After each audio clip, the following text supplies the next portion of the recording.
एक बीज आपकी मेज पर पड़ा पड़ा सड़ जाएगा लेकिन कोई फल नहीं लाएगा अगर उसको बोने वाला कोई नहीं हो तो। Are you getting it? Can you put Mark 4:26? I want to show you something. मरकुस 4:26 में कुछ दिखाना चाहता हूं। Because that's लोगों को लगता है ना, मेरे को बस God is not Prabhu Aladdin का चिराग नहीं है। God is not the genie of Aladdin.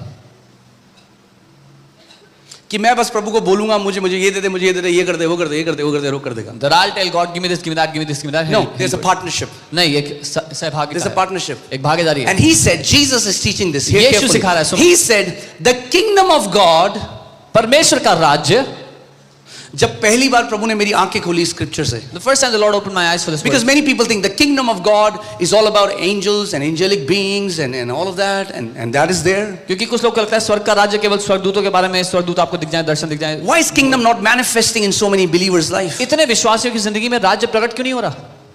Because kingdom simply means king's dominion, king's rule, king's power and authority. Kingdom का अर्थ है राजा का अधिकार, राजा का क्षेत्र जहां पर राजा का अधिकार चलता है। सोचो आप अगर एक ऐसे राज्य में गए, फॉर एग्जाम्पल आज शारजा है, दुबई है, जहां राजा होते हैं, Imagine if you ब्रुनई है। अगर आप एक ऐसे राजा के पास चले गए जहां उसका डोमिनियन है, If you go to a place where there are kings and the king's और वो एक dominion is अच्छा there, राजा है, and he is a good king, आपको एक भी भिखारी नहीं दिखाई देगा। you will not even see one beggar in क्योंकि that. जो कोई उसके डोमिनियन के अंदर है, Everyone वहां that- उसकी प्रभुता चलती है और वहां कोई भीख नहीं मांगता। Everyone that comes under his dominion, he is the king, the ruler there, and no one begs there. मगर अगर आप उस राज्य से बाहर हो, But if you come out of that kingdom, you cannot take the benefit of that kingdom. तो आप उस राज्य में जो फायदा है वो नहीं ले पाओगे। If you want to take the benefit of that kingdom, you will have to be in the kingdom. अगर आपको उस राज्य का फायदा लेना है तो आपको उस राज्य में होना होगा। There are so many Christians, बहुत से मसीह हैं they don't understand what it means to be in the kingdom of God. जो नहीं समझते राज्य में होने का अर्थ क्या होता है। Can I tell you one thing? एक बात बताऊं, If you understand it, अगर आप समझ गए, if you get this revelation that the Lord is my shepherd, you cannot lack another day in your life. अगर आपको ये प्रकाशन मिल गया कि यहोवा Otherwise, the मेरा Bible is a चरवाहा है, lie. अगर आपको ये प्रकाशन मिल गया यहोवा मेरा चरवाहा है, आप जिंदगी में एक और दिन कमी घटी नहीं देखोगे, नहीं तो बाइबल It's झूठी not a है। song that we sing, it's the reality that we have to live by. ये कोई गाना नहीं जो हम गाते हैं, ये हकीकत है जिसके द्वारा हमें जीना If the है। Lord is really my shepherd, then I'm not going to lack. अगर सच में यहोवा ही मेरा चरवाहा है तो मुझे कमी घटी हो ही नहीं सकती।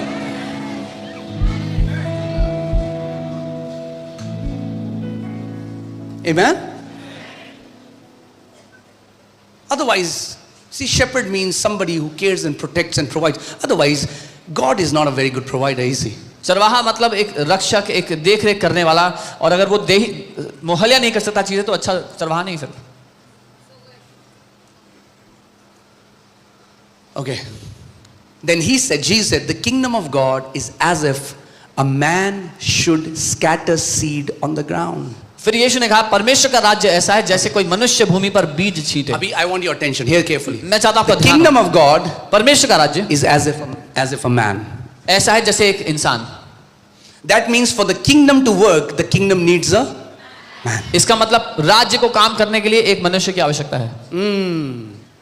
If you want the kingdom to manifest, अगर आप चाहते हो राज्य प्रकट हो, kingdom is looking for a man. तो राज्य एक मनुष्य को तलाश रहा है। We are telling God to do it, हम परमेश्वर but को God कह is रहे हैं, looking for a man. हम परमेश्वर को कह रहे हैं कुछ करने के लिए, लेकिन परमेश्वर एक मनुष्य को तलाश रहा है, ढूंढ रहा है। It has been happening from Genesis till Revelation. Whenever God wants to do something, God starts to look for a man or a woman. Okay.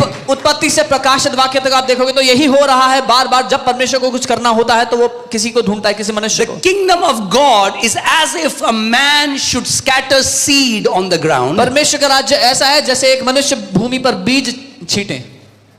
What is man's job? मनुष्य का क्या काम है? Did God say you produce seeds? क्या परमेश्वर ने बोला बीज उत्पन्न करो? You cannot produce seeds. You cannot create seeds. हम बीज बना नहीं सकते। God says your responsibility is to scatter seed. परमेश्वर कहता है आपकी जिम्मेदारी है बीज को छींटना। Where? कहाँ? Not on the air. हवा में नहीं, On the ground. भूमि पे। Okay. And Jesus told us the parables, meaning ground means your heart. और यीशु ने इस दृष्टांत में बताया कि भूमि का मतलब हमारा दिल है। Okay. So, next verse. And should sleep by night और फिर रात को सोए and rise by day. और दिन को जागे। इसको बोलते हैं effortless, toilless, harvest. This is called effortless toilless harvest. बिना मेहनत मशक्कत के जब बढ़ोतरी होती है। When the kingdom brings increase, the kingdom doesn't say you have to sacrifice your sleep. जब राज्य बढ़ोतरी लाता है तो राज्य ये नहीं कहता नींद बर्बाद करनी पड़ेगी। Kingdom is not about hustling. Kingdom is about resting in the finished work of Jesus. राज्य हासिल करने के बारे में नहीं है, राज्य मसीह के संपूर्ण काम में विश्राम करने के बारे में है।